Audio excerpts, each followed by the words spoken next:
Hello everyone, welcome to wing से Quran. I am Shahid Khan and wing से Quran में आपका स्वागत है। Dear students, finally finance account assistant की डेट जो है एग्ज़ाम की वो आ चुकी है। 30 जनवरी को ये एग्ज़ाम कंडक्ट होने जा रहा है। एंड मैं आपको बता दूं कि इससे पहले हम सब इंस्पेक्टर फाइनेंस का जो एग्ज़ाम है उसके रिगार्डिंग एक एमसीक्यू सीरीज़ चला रहे थे, जिसमें हम इसके जीके पोर्शन को एमसीक्यूज़ के थ्रू डिस्कस कर रहे थे। लेकिन जैसे ही हमने देखा कि जेके एसएसबी का जो नया एग्ज़ाम कैलेंडर है उसमें भी एसआई फाइनेंस की कोई डेट नहीं दी गई है, तो हम इस एमसीक्यू सीरीज़ को यहीं पे रोकने जा रहे हैं एंड एक नई एमसीक्यू सीरीज़ शुरू करने जा रहे हैं आज से, जो होगी बेस्ड फाइनेंस अकाउंट असिस्टेंट के जीके पोर्शन पे। ओके, एंड ये 30 मार्क्स का है, आप सबको पता है ये बात। एंड मैं आपको बता दूं, आपको हर दिन इसके रिलेटेड एक वीडियो मिल जाएगा एंड विल ट्राई के एग्जाम से पहले जीके पोर्शन के जितने भी टॉपिक्स हैं उनको हम एमसीक्यूज के थ्रू डिस्कस कर लें। तो चलिए शुरू करते हैं, बट उससे पहले एक इंपॉर्टेंट जानकारी। जेके पुलिस सब इंस्पेक्टर का जो एग्जाम होने वाला है उसके लिए हमारे यहाँ ऑफलाइन एंड ऑनलाइन दोनों तरह से कोर्सेज अवेलेबल हैं। आप दिए गए नंबर्स पे कांटेक्ट कर सकते हैं एंड इन कोर्सेज के रिगार्डिंग जानकारी ले सकते हैं। यहाँ पे हमारे सीनियर फैकल्टी मेंबर जो हैं इस एग्जाम की तैयारी करा रहे हैं। सीट्स लिमिटेड हैं, तो जल्दी आपको खुद को रजिस्टर करना होगा। तो चलिए शुरू करते हैं आज के एमसीक्यूज की डिस्कशन। सो डियर स्टूडेंट्स, इस एमसीक्यू सीरीज की हम शुरुआत करने जा रहे हैं इस टॉपिक से जो आप स्क्रीन पे देख पा रहे हैं, political divisions of India. Okay, पूरा टॉपिक अगर हम देखें जीके पोर्शन में तो इस तरह से है, political and physical divisions of India and world. Okay, तो हम इसको एक एक करके डिस्कस करेंगे। पॉलिटिकल डिवीजन ऑफ इंडिया, फिर उसके बाद physical divisions of India, then political division of world, then physical divisions of world. Okay, तो चलिए शुरू करते हैं बिना टाइम वेस्ट किए। हमारा पहला क्वेश्चन देखते हैं क्या है। पहला क्वेश्चन हमारे पास है, which of the following state became the first state in India on the basis of language after independence. तो इंडिया का कौन सा स्टेट, कौन सा राज्य ऐसा है जो लैंग्वेज के बेसिस पे बना है इंडिपेंडेंस के बाद, एंड वो पहला स्टेट है। तो मैं आपको बता दूं, इसका करेक्ट ऑप्शन हमारे पास है option number B, Andhra Pradesh. Andhra Pradesh जो क्या है 1953 में ये एस्टैब्लिश किया गया, एक अलग स्टेट बनाया गया। किसका? तेलुगु स्पीकिंग पीपल जो थे, तेलुगु स्पीकिंग पीपल का जो है एक अलग स्टेट बनाया गया, सेपरेट स्टेट बनाया गया, जिनको आंध्र प्रदेश नाम रखा गया। एंड ये स्टेट किस स्टेट से निकाला गया? मद्रास से। ओके, मद्रास स्टेट जो था, इसमें जो तेलुगु स्पीकिंग लोग थे उनको एक अलग स्टेट दे दिया गया, जिसका नाम रखा गया आंध्र प्रदेश। और इसके साथ साथ एक और जानकारी कि जो आंध्र प्रदेश है, आंध्र प्रदेश का कैपिटल जो है वो अमरावती है। आप सबको पता होना चाहिए। कैपिटल सारे आप याद रखेंगे क्योंकि एसएसबी कैपिटल भी पूछ लेता है कभी कभी। इसका कैपिटल अमरावती है। इसके साथ साथ एक और जानकारी कि आंध्र प्रदेश से ही फिर एक और स्टेट निकल के आ गया 2014 में, जिसका नाम रखा गया तेलंगाना। ओके, तेलंगाना आंध्र प्रदेश से ही अलग किया गया है एंड तेलंगाना का कैपिटल जो है वो है हैदराबाद। ओके, तेलंगाना का कैपिटल हैदराबाद है। तो आप ये यहाँ पे ये चीज़ें याद रखें एंड चलते हैं हम अपने नेक्स्ट क्वेश्चन पे। ओके, इसका correct option option number B था, आप सबको मैंने बताया है। तो चलते हैं नेक्स्ट क्वेश्चन पे। क्वेश्चन नंबर 2 हमारे पास है, the state reorganization commission of India 1953 is also known as. तो स्टेट रीऑर्गेनाइजेशन कमीशन जो अपॉइंट की गई थी 1953 में, इसको एक और नाम से जाना जाता है। वो कौन सा नाम है हमें बताना है। तो करेक्ट ऑप्शन है option number A, Fazal Ali commission. Fazal Ali commission इसलिए क्योंकि इसके चेयरमैन जो थे वो फजल अली थे, और इनके साथ और दो लोग थे। वो कौन थे हमें ये बताना है। तो वो थे के M Panikkar, K M Panikkar and H N Kunzru. ये और दो मेंबर थे, फजल अली कमीशन या फिर स्टेट रीऑर्गेनाइजेशन कमीशन भी आप कह सकते हैं इसके। एंड ये कमीशन क्यों अपॉइंट की गई? क्योंकि जब 1953 में आंध्र प्रदेश स्टेट एस्टैब्लिश हो गया लैंग्वेज के बेसिस पे, तो इंडिया में बवाल शुरू हो गया कि भाई सब कम्युनिटीज, सब लैंग्वेज की कम्युनिटीज कहने लगी कि हमें अब अपनी लैंग्वेज का एक अलग स्टेट चाहिए। ओके, तो इसलिए इंडियन गवर्नमेंट ने क्या किया, ये कमेटी, ये कमीशन अपॉइंट किया एंड इस कमीशन को कहा गया कि आप देखें इंडिया को हम किस तरह से लैंग्वेज के बेसिस पे रीऑर्गेनाइज कर सकते हैं, डिवाइड कर सकते हैं। ओके, तो चलते हैं हम अपने नेक्स्ट क्वेश्चन पे। लेकिन उससे पहले मैं आपको ये बता दूं कि जो ये स्टेट रीऑर्गेनाइजेशन कमीशन थी, इन्होंने रिकमेंडेशंस क्या दी, इन्होंने रिपोर्ट अपनी सबमिट की 1955 में। अपॉइंट ये 1953 में हुई थी, तो रिपोर्ट इनकी आई 1955 में। एंड रिपोर्ट में इन्होंने क्या कहा कि इंडिया को रीऑर्गेनाइज करना चाहिए कितने स्टेट्स में, 16 स्टेट्स में एंड 3 यूटीज में। Okay, 16 states and 3 union territories में इंडिया को रीऑर्गेनाइज करो, डिवाइड करो, ओके, ताकि एडमिनिस्ट्रेटिव कन्वीनियंस रहे। लेकिन इन्होंने क्या कहा कि लैंग्वेज के बेसिस पे ही रीऑर्गेनाइजेशन होगी। ओके, ये फजल अली कमीशन का रिकमेंडेशन था। लेकिन इससे पहले आपको मैं बता दूं तो ये एस के धार कमेटी, एस के धार कमीशन एंड जेवीपी कमीशन उतना इंपॉर्टेंट नहीं है, फिर भी बता देता हूं कि 1948 में ये दोनों अपॉइंट की गई। एंड इनको भी कहा गया था कि आप देखें कि इंडिया को हम किस तरह से रीऑर्गेनाइज कर सकते हैं। लेकिन इन दोनों कमिटीज ने क्या किया, इन्होंने रिजेक्ट किया language as criteria of reorganisation.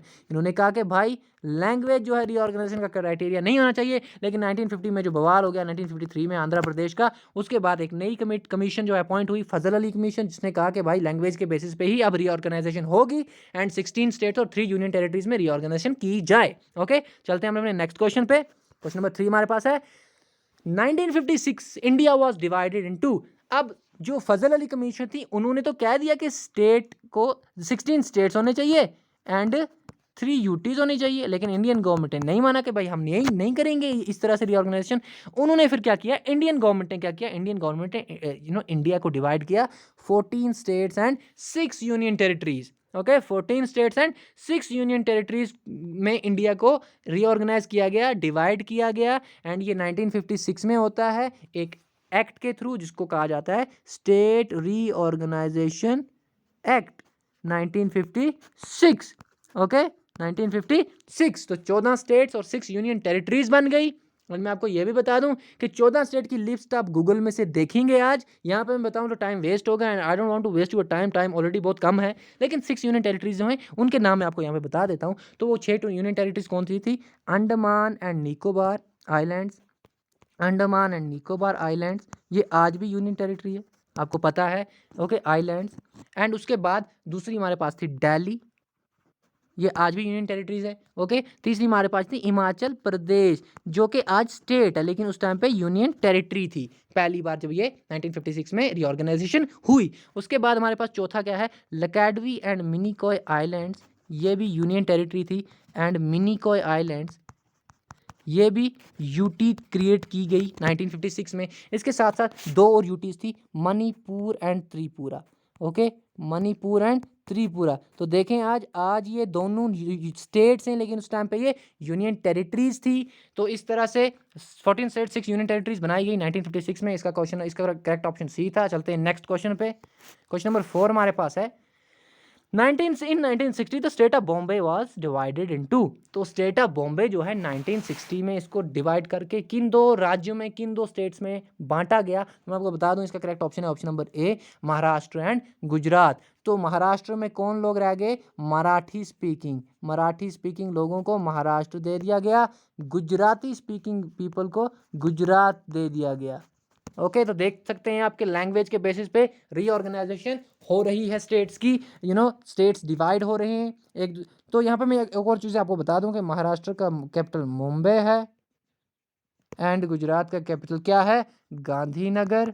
आप ये भी याद रखें। एंड चलते हैं हम अपने नेक्स्ट क्वेश्चन पे। तो क्वेश्चन नंबर 5 हमारे पास है Dadar and Nagar Haveli became the union territory of India in 1961। Before that it was under the position of. तो दादर नगर हवेली जो है एक यूनियन टेरिटरी बन गई इंडिया की 1961 में, लेकिन उससे पहले ये किसके अंडर थी, ये किसकी पोजीशन थी। तो हमें ये बताना है। इसका करेक्ट ऑप्शन जो है वो है ऑप्शन नंबर सी, पोर्तुगीज। तो पोर्तुगीज के अंदर थी क्या, दादर नगर हवेली। ये यूनियन टेरिटरी बनी इंडिया की बाद में, कब, 1961 में। लेकिन मैं आपको बता दूं कि 1954 में ये फ्री हो गई थी, लिबरेशन मिल गई थी इनको पुर्तगीज से, कब, 1954 में, 1954 में। लेकिन ये उसके बाद 1961 तक क्या किया गया, इसको लोकली एडमिनिस्ट्रेट किया गया। लेकिन 1961 में इसको यूनियन टेरिटरी ऑफ इंडिया बना दिया गया। चलते हैं हम अपने नेक्स्ट क्वेश्चन पे। क्वेश्चन नंबर 6 हमारे पास है initially Goa was a union territory. Goa पहले एक यूनियन टेरिटरी थी लेकिन बाद में इसको स्टेटहुड दिया गया किस ईयर में, हमें यह बताना है। तो इसका जो करेक्ट ऑप्शन है वो है हमारे पास ऑप्शन नंबर ए। यानी 1987। तो 1987 में क्या किया गया, गोवा को स्टेटहुड दे दिया गया। ओके, लेकिन ये आधी स्टोरी है, थोड़ा सा मैं आपको बता देता हूं कि 1961 से पहले क्या था, ये एक टेरिटरी थी जिसका पूरा नाम था गोवा दमन and Diu. Daman and Diu ये थी किसके अंडर, पोर्तुगीज के अंडर। ओके, पोर्तुगीज के अंडर थी एक टेरिटरी जिसका नाम था गोवा दमन एंड दीव। फिर लास्ट में क्या होता है, 1961 में ये इसको पुलिस एक्शन के थ्रू लिबरेट किया जाता है। पुलिस एक्शन के थ्रू पोर्तुगीज से लिबरेट किया जाता है एंड यूनियन टेरिटरी बना दी जाती है, पूरे को यूनियन टेरिटरी बना दिया जाता है। ओके, 1962 में, 1961 में लिबरेट किया जाता है, 1962 में इसको यूनियन टेरिटरी डिक्लेयर कर दिया जाता है। गोवा दमन एंड दीव एक ही यूनियन टेरिटरी। ओके, लेकिन बाद में क्या होता है, बाद में ये होता है कि 1987 में इंडियन गवर्नमेंट क्या करती है, गोवा को दे देती है स्टेटहुड, गोवा को स्टेटहुड दे देती है एंड जो दमन एंड दीव है, दमन एंड दीव को यूनियन टेरिटरी ही रखा जाता है। ओके, इसके साथ साथ एक और जानकारी, ये रिसेंटली हुआ है। फिर जनवरी 2020 में एक नई स्टोरी शुरू हो जाती है, 2020 जनवरी। इस टाइम पे क्या होता है कि मैंने आपको बताया इससे पहले एक और टेरिटरी थी जिसका नाम था दादर एंड नगर हवेली। दादर एंड नगर हवेली ये भी एक यूनियन टेरिटरी है जो 1961 में बनी। फिर उसके बाद एक और यूनियन टेरिटरी है जिसको दीव एंड दमन, मैंने आपको अभी बताया, दीव एंड दमन, जिसका पार्ट गोवा भी था। ये दो यूनियन टेरिटरीज अलग यूनियन टेरिटरीज थी। लेकिन जनवरी 2020 में क्या हुआ, गवर्नमेंट ऑफ इंडिया ने क्या किया, इनको मर्ज कर दिया, इनको मर्ज कर दिया एंड अब जो है ये एक ही union territory of Dadar Nagar Haveli and Diu Daman. Okay, ये है जनवरी 2020 की बात। एंड इसके साथ साथ एक और जानकारी, इसका कैपिटल जो है दादर नगर एंड दीव दमन, ये पूरी यूनियन टेरिटरी का इसका कैपिटल है दमन। ओके, इसका कैपिटल है दमन। एंड इसके साथ साथ गोवा का कैपिटल भी देख लेते हैं, वो है पानाजी। पानाजी गोवा का कैपिटल है। चलते हैं नेक्स्ट क्वेश्चन पे। क्वेश्चन नंबर 7 हमारे पास है, इन 1963 state of Nagaland was carved out of. तो नागालैंड स्टेट को किस स्टेट में से निकाला गया है और एक अलग स्टेट बनाया गया है। मैं आपको बता दूं, इसका जो करेक्ट ऑप्शन है वो है हमारे पास असम। असम में से नागालैंड को कार्व किया गया है, कार्व आउट किया गया है और एक अलग स्टेट बनाया गया है। ओके, एंड ये कब होता है, 1963 में। एंड नागालैंड का जो कैपिटल है वो क्या है, नागालैंड का कैपिटल है कोहिमा। ओके, कोहिमा जो है नागालैंड का कैपिटल है। एंड अगर असम के कैपिटल की बात करें तो असम का कैपिटल है दिसपुर। ओके, दिसपुर कैपिटल है असम का। एंड असम के रिलेटेड एक इंपॉर्टेंट करंट अफेयर आप सबके लिए, वो ये है कि असम ने रिसेंटली ट्रांसजेंडर जो होते हैं ना, ट्रांसजेंडर आपको समझ आ रहा होगा ट्रांसजेंडर कौन होते हैं, इनके लिए एक सेपरेट कैटेगरी रखी है, सेपरेट कैटेगरी रखी है पीएससी एग्जाम्स के लिए। यानी पब्लिक सर्विस कमीशन में जो एग्जाम्स होंगे अब असम में, उनमें ट्रांसजेंडर जो है उनकी अपनी कैटेगरी होगी, उनका अपना रिजर्वेशन होगा। ओके, एंड ये इंडिया का पहला स्टेट बना है असम जिसने ये किया है। चलते हैं हम अपने नेक्स्ट क्वेश्चन पे। लेकिन यहाँ पे देख रहे हैं बिहार का जो कैपिटल है वो पटना है, आप सबको पता है। एंड पंजाब का कैपिटल जो है चंडीगढ़ है, आपको पता है। एंड राजस्थान का कैपिटल जयपुर है, सब जानते हैं। तो चलते हैं आप अपने नेक्स्ट क्वेश्चन पे। क्वेश्चन नंबर 8 हमारे पास है, which of the following commission recommended the bifurcation of state of Punjab. तो स्टेट ऑफ पंजाब की बाइफरकेशन किस कमीशन के थ्रू रिकमेंड की गई, तो मैं आपको बताना चाहता हूँ यहाँ पे ये था Shah commission. Okay, Shah commission 1966। तो शाह कमीशन के द्वारा ये रिकमेंड किया गया कि स्टेट ऑफ पंजाब को जो है दो स्टेट्स में डिवाइड किया जाए। कौन कौन से states, state of Haryana and state of Punjab. तो इन दो स्टेट्स में स्टेट ऑफ पंजाब को डिवाइड किया गया है। ओके, 1966 में हरियाणा का कैपिटल एंड पंजाब का कैपिटल, दोनों का कैपिटल क्या है, चंडीगढ़ है। ओके, आप ये भी याद रखें। एंड इसके साथ साथ मैं आपको एक और बात यहाँ पे बता दूं कि थोड़ा सा इसको मैं हटा लेता हूँ। यस, तो आप देखें कि हरियाणा के द्वारा क्या किया गया है, एक करंट अफेयर है हरियाणा के द्वारा, वो ये है कि पहला वाटर पार्क जो है वो हरियाणा में इस्टेब्लिश किया गया है। First water park in India, first water park in India, ये हरियाणा में इस्टेब्लिश किया गया है। ये आप याद रखें, ये बिल्कुल रीसेंट हुआ है। एंड इसके साथ साथ मैं आपको एक और चीज़ बता दूं कि चंडीगढ़ की जहाँ तक बात है ना, चंडीगढ़ की बात हो गई है, तो एक और बात इसके रिगार्डिंग मैं बता दूं, जो नॉर्थ इंडिया का पहला डॉग पार्क है वो यहाँ पे इस्टेब्लिश हुआ है। नॉर्थ इंडिया का पहला डॉग पार्क जो है वो चंडीगढ़ में इस्टेब्लिश किया गया है, आप याद रखें। अब चलते हैं हम अपने नेक्स्ट क्वेश्चन पे। लेकिन यहाँ पे पंची कमीशन और फजल अली कमीशन का मैंने आपको बता चुका हूँ, फजल अली कमीशन क्या था।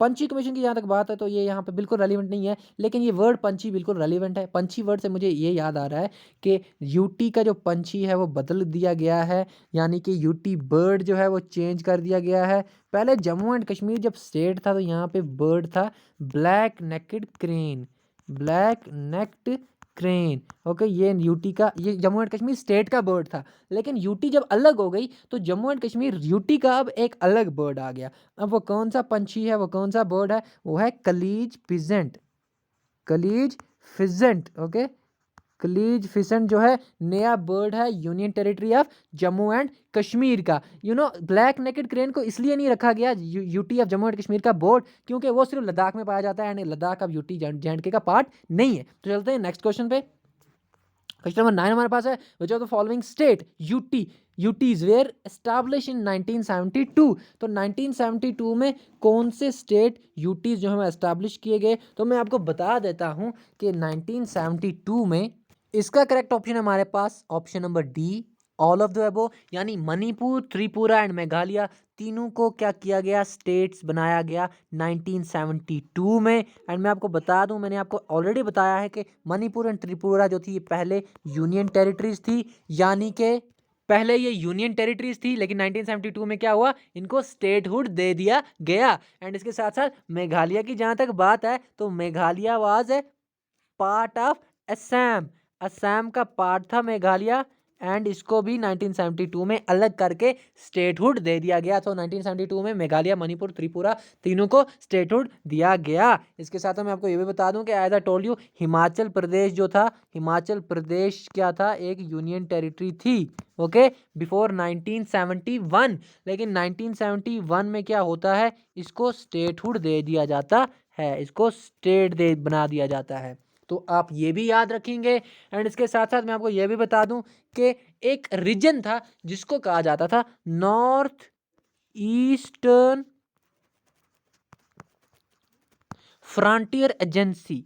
ओके, फ्रंटियर एजेंसी, इसको क्या किया गया, नॉर्थ ईस्टर्न फ्रंटियर एजेंसी में से ये रीजन जो था इसमें से दो यूनियन टेरिटरीज बनाई गई। कौन सी यूनियन टेरिटरीज, दो, यानी कि अरुणाचल प्रदेश, अरुणाचल प्रदेश, अरुणाचल प्रदेश एंड दूसरी कौन सी थी, मिजोरम। ओके, मिजोरम एंड अरुणाचल प्रदेश जो थे ये दो यूनियन टेरिटरीज बनाई गई, यूनियन टेरिटरीज बनाई गई, आप याद रखें। ओके, और इसका पहले क्या नाम था, north eastern frontier agency. But later ये दो यूनियन टेरिटरीज जो थी इनको स्टेटहुड दे दिया गया। कब दे दिया गया स्टेटहुड, स्टेटहुड दे दिया गया 1987 में, जब गोवा को भी स्टेटहुड दिया गया था। तब अरुणाचल प्रदेश और मिजोरम को भी स्टेटहुड दिया गया। अरुणाचल प्रदेश जो है इसका जो अगर आप देखें, इसका कैपिटल जो है, अरुणाचल प्रदेश का कैपिटल है ईटानगर, अरुणाचल प्रदेश का कैपिटल है ईटानगर, एंड मिजोरम का कैपिटल है आइजाल, आइजावल, ऐसा इस नाम का कोई एक कैपिटल है, ये मिजोरम का है। ओके, मिजोरम का कैपिटल। एंड अगर मणिपुर का कैपिटल हम देख रहे हैं तो मणिपुर का कैपिटल है इम्फाल। ओके, मणिपुर का कैपिटल क्या है, इम्फाल। मणिपुर का कैपिटल हमारे पास है इम्फाल। एंड त्रिपुरा का कैपिटल जो है वो है अगरतला, आप इसको भी याद रखें। एंड इसके साथ मेघालय का कैपिटल है शिलोंग। ओके, आप तीनों को भी याद रखें। तो चलते हैं हम अपने नेक्स्ट क्वेश्चन पे। क्वेश्चन नंबर 10 हमारे पास है, Sikkim became a full fledge state of India in year कौन किस ईयर में सिक्किम को स्टेट ऑफ इंडिया बनाया गया? तो मैं आपको बता दूं, इसका करेक्ट ऑप्शन है ऑप्शन नंबर ए, 1975 में सिक्किम को स्टेटहुड दे दिया गया। इससे पहले सिक्किम जो था एक प्रिंसली स्टेट था। ओके, प्रिंसली स्टेट था। J&K भी हमारा जो है ये प्रिंसली स्टेट हुआ करता था, इसी तरह सिक्किम भी प्रिंसली स्टेट था एंड 1975 में ये इंडिया का पार्ट बन जाता है और इसको स्टेटहुड दे दिया जाता है। इसके साथ साथ मैं आपको बता दूं, यहाँ पे जो 2000 आप ऑप्शन देख रहे हैं, इस टाइम पे असल में ये हुआ है कि 3 नए स्टेट्स जो हैं वो बनाए गए, जिनमें से हमारे पास है छत्तीसगढ़ एंड इसके साथ साथ है उत्तराखंड एंड झारखंड। ओके, ये 3 स्टेट्स जो थे ये बनाए गए 2000 में एंड ये किसी न किसी स्टेट से निकाल के बनाए गए, किसी न किसी स्टेट की टेरिटरी से ही बने हैं। तो वो कौन सी टेरिटरीज थी मैं आपको बता दूं, छत्तीसगढ़ जो है, छत्तीसगढ़ बना है मध्य प्रदेश से।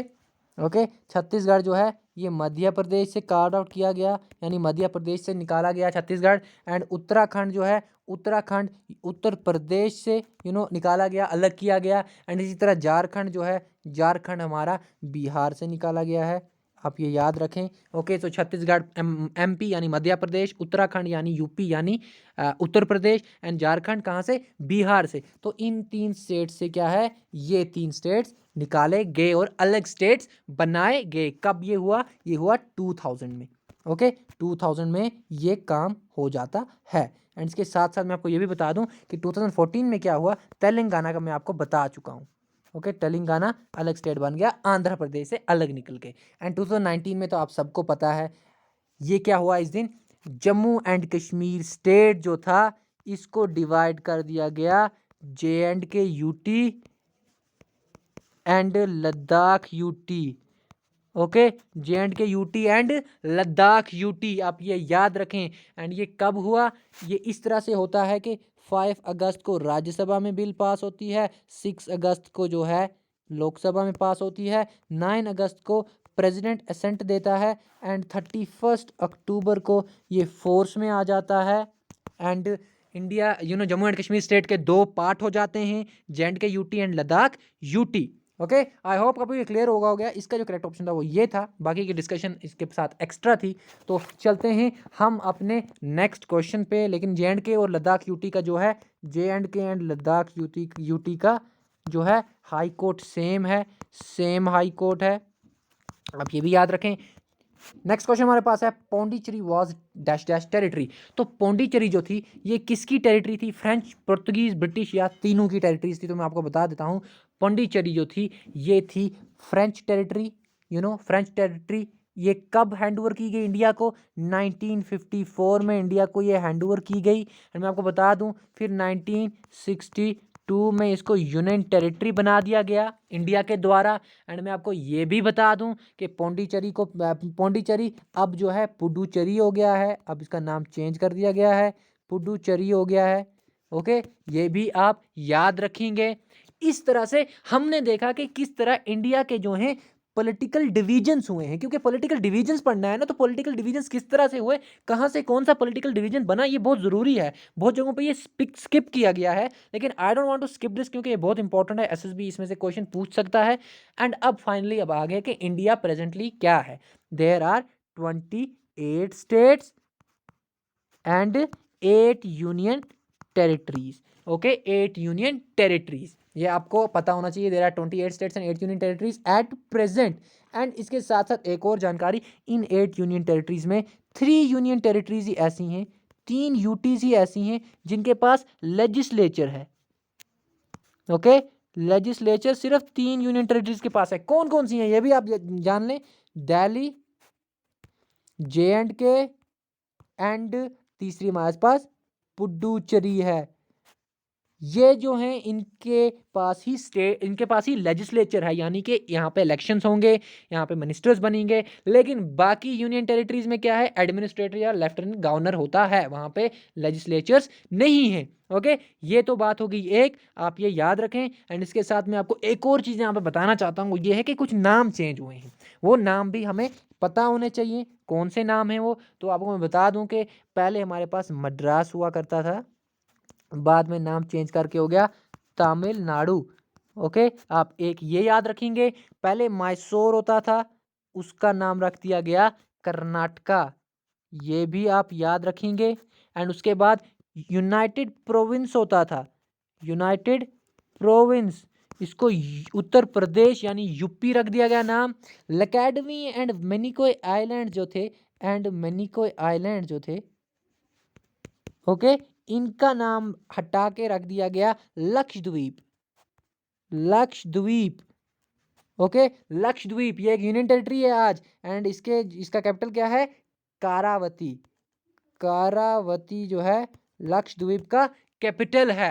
इसके साथ मैं आपको ये भी बता दूं कि उड़ीसा जो है, उड़ीसा का अब नाम हो गया है उड़ीसा।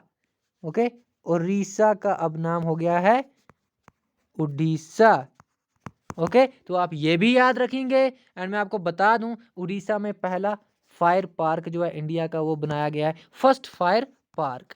आप ये भी याद रखें, इंडिया का फर्स्ट फायर पार्क जो है वो उड़ीसा में है। एंड आई होप कोई जानकारी मिस नहीं हुई है यहाँ पे। हाँ, एक और यहाँ पे मैं आपको बात बताना चाहता हूँ कि छत्तीसगढ़ जो है ये यूपी से निकाला गया, पता है हमें। सॉरी, छत्तीसगढ़ मध्य प्रदेश से कार्व आउट किया गया, छत्तीसगढ़ जो है मध्य प्रदेश से कार्व आउट किया गया। एंड छत्तीसगढ़ में इंडिया का पहला ई लोक अदालत शुरू हुआ है, ई लोक अदालत, ये इंडिया का पहला ई लोक अदालत है जो छत्तीसगढ़ स्टेट में शुरू किया गया है। तो इस तरह से हमने देखे 28 स्टेट्स और जो आज 8 यूनियन टेरिटरीज हैं, इनका प्रोसेस ऑफ फॉर्मेशन, कब बनाई गई, कैसे बनाई गई, किस में से कौन सा स्टेट निकला है, सारी चीज़ें डिस्कस की हुई हैं हमने। नाम चेंज कब हुए, आज की यूनियन टेरिटरीज कौन सी हैं, ये मैं आपको बता देता हूँ। तो आज की यूनियन टेरिटरीज में हम सबसे पहले क्या है, अंडमान एंड निकोबार, फिर से देख लें आप, लक्षद्वीप, ओके, एल के लिख रहा हूँ, लक्षद्वीप, दादर नगर and Diu Daman, 3 J&K, 4 Ladakh, 5 Delhi, 6 and उसके साथ पुडुचेरी, 7 एंड चंडीगढ़, 8। ये 8 यूनियन टेरिटरीज हैं। स्टेट्स के नाम आप एक बार देख लेंगे एंड इनके कैपिटल्स भी आप देख लेंगे, तो मिलते हैं हम अपने नेक्स्ट वीडियो में, कुछ और एमसीक्यूज लेके आएंगे पॉलिटिकल डिवीजन्स पे।